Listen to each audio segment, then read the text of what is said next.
Hello aspirants, welcome back to India for IAS daily answer writing practice day 38ನ video ಡಿಸ್ಕಷನ್ಗೆ ನಿಮ್ಮೆಲ್ಲರಿಗೂ ಸ್ವಾಗತ. ನಾನು ಶಿವಲಿಂಗಯ್ಯ.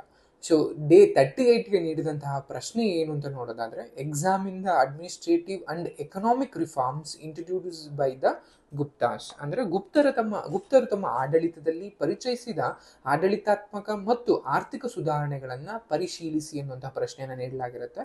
ಸೊ ಈ ಪ್ರಶ್ನೆ ನಿಮಗೆ 10 ಅಂಕಗಳ ಪ್ರಶ್ನೆ ಆಗಿದ್ದು 150 ಪದಗಳ ಮಿತಿ ಒಳಗೆ ಈ ಪ್ರಶ್ನೆಗೆ ನೀವು ಉತ್ತರವನ್ನ ಉತ್ತರಿಸಬೇಕಾಗತ್ತೆ. ಸೊ ಪ್ರಶ್ನೆಯನ್ನ ಅನಲೈಸ್ ಮಾಡೋದಾದ್ರೆ ಅಥವಾ ಪ್ರಶ್ನೆಯನ್ನ ನಾವು ಅರ್ಥೈಸೋದಾದ್ರೆ ನೋಡೋದಾದ್ರೆ, ಗುಪ್ತರು ತಮ್ಮ ಆಡಳಿತದಲ್ಲಿ ಪರಿಚಯಿಸಿದಂತಹ ಆಡಳಿತಾತ್ಮಕ ಅಂದ್ರೆ ಅಡ್ಮಿನಿಸ್ಟ್ರೇಟಿವ್ ಅಂಡ್ ಎಕನಾಮಿಕ್ ಸಂಬಂಧಪಟ್ಟಂತಹ ಯಾವೆಲ್ಲ ರಿಫಾರ್ಮ್ಸ್ ಗಳನ್ನ ತಂದ್ರು ಅನ್ನುವಂಥದ್ದನ್ನ ಪರಿಶೀಲಿಸಿ ಅನ್ನೋ ರೀತಿಯಲ್ಲಿ ನಿಮಗೆ ಪ್ರಶ್ನೆಯನ್ನ ಕೇಳಲಾಗಿರುತ್ತೆ. ಸೊ ನೀವು ಉತ್ತರದಲ್ಲಿ ಗುಪ್ತರ ಬಗ್ಗೆ ಒಂದು ಇಂಟ್ರೊಡಕ್ಷನ್ ಅನ್ನ ಬರೀತೀರಾ, ಅಂದ್ರೆ ಒಂದು ಪೀಠಿಕೆಯನ್ನ ಗುಪ್ತ ಸಾಮ್ರಾಜ್ಯದ ಬಗ್ಗೆ ಒಂದು 4ರಿಂದ 5 ಲೈನ್ ಅಲ್ಲಿ ಬರೆಯುವಂಥದ್ದು. ಅಂಡ್ ಬಾಡಿ ಪಾರ್ಟ್ ಬಂದಾಗ ಗುಪ್ತರು ಯಾವೆಲ್ಲ ಆಡಳಿತಾತ್ಮಕ ಮತ್ತು ಆರ್ಥಿಕ ಸುಧಾರಣೆಗಳನ್ನ ತಮ್ಮ ಆಡಳಿತಾವಧಿಯಲ್ಲಿ ತಂದ್ರು ಅಥವಾ ಅದನ್ನ ರೂಪಿಸಿದ್ರು ಅನ್ನುವಂಥದ್ದನ್ನ ನೀವು ಪಾಯಿಂಟ್ಸ್ ವೈಸ್ ಬರೀತಾ ಬರ್ತೀರಾ.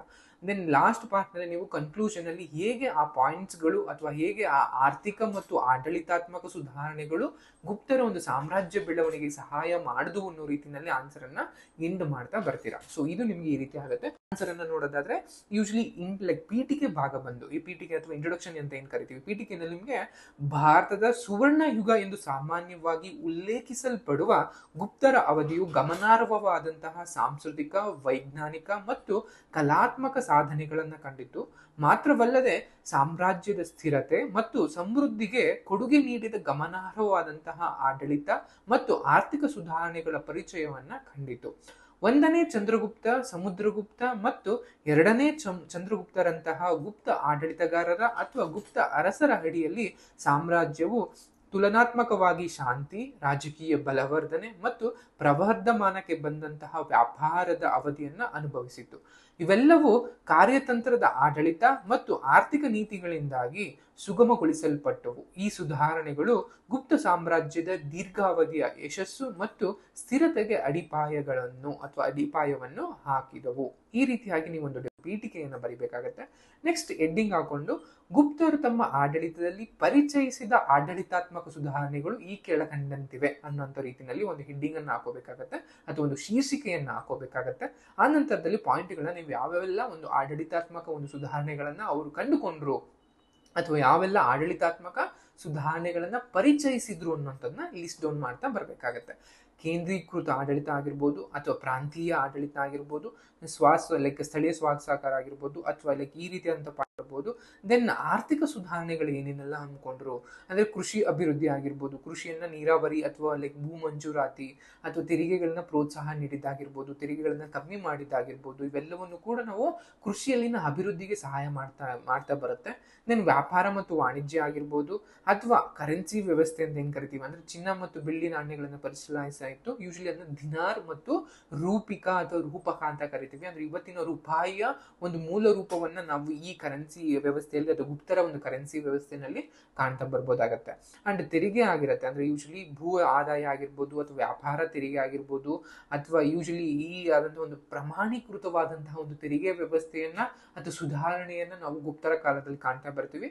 ಅಂಡ್ ಮೂಲ ಸೌಕರ್ಯಗಳ ಅಭಿವೃದ್ಧಿ ಆಗಿರ್ಬೋದು, ಅಂದ್ರೆ ಗುಪ್ತರ ಒಂದು ಆಡಳಿತದಲ್ಲಿ ರಸ್ತೆಗಳಾಗಿರ್ಬೋದು, ಸೇತುವೆಗಳಾಗಿರ್ಬೋದು, ಕಾಲುವೆಗಳಾಗಿರ್ಬೋದು, ಎಲ್ಲೆಲ್ಲಿ ಅಗತ್ಯ ಇದೆಯೋ ಅಲ್ಲೆಲ್ಲವೂ ಕೂಡ ಈ ಮೂಲ ಸೌಕರ್ಯಗಳನ್ನ ನಿರ್ಮಾಣ ಮಾಡ್ಲಾ ಬರ್ತಾ ಇತ್ತು. ಸೊ ಆ ಮೂಲಕ ಒಂದು ಆರ್ಥಿಕವಾಗಿ ಅಭಿವೃದ್ಧಿಯನ್ನು ನಾವು ಕಾಣೋದಕ್ಕೆ ಸಹಾಯವಾಯಿತು. ಸೊ ಗುಪ್ತರು ತಮ್ಮ ಆಡಳಿತದಲ್ಲಿ ಪರಿಚಯಿಸಿದ ಆಡಳಿತಾತ್ಮಕ ಮತ್ತು ಆರ್ಥಿಕ ಸುಧಾರಣೆಗಳ ಪರಿಣಾಮಗಳು ಯಾವ್ಯಾವು ಅಂತ ನೋಡೋದಾದ್ರೆ, ಸ್ಥಿರತೆ ಮತ್ತು ಸಮೃದ್ಧಿ ಅಂತ ಕರಿತೀವಿ. ಅಂದ್ರೆ ಯಾವಾಗ ನಾವು ಎಕನಾಮಿಕಲಿ ಮತ್ತು ಆಡಳಿತಾತ್ಮಕವಾಗಿ ನಾವು ಒಂದು ಸ್ಥಿರತೆಯನ್ನ ಅನುಭವಿಸ್ತೀವಿ, ಸೊ ಆ ಮೂಲಕ ಒಟ್ಟಾರೆಯಾಗಿ ಸಾಮ್ರಾಜ್ಯದ ಒಂದು ಸ್ಥಿರತೆಯನ್ನ, ಸಮೃದ್ಧಿಯನ್ನ ಕಾಣ್ತಾ ಬರ್ತೀವಿ.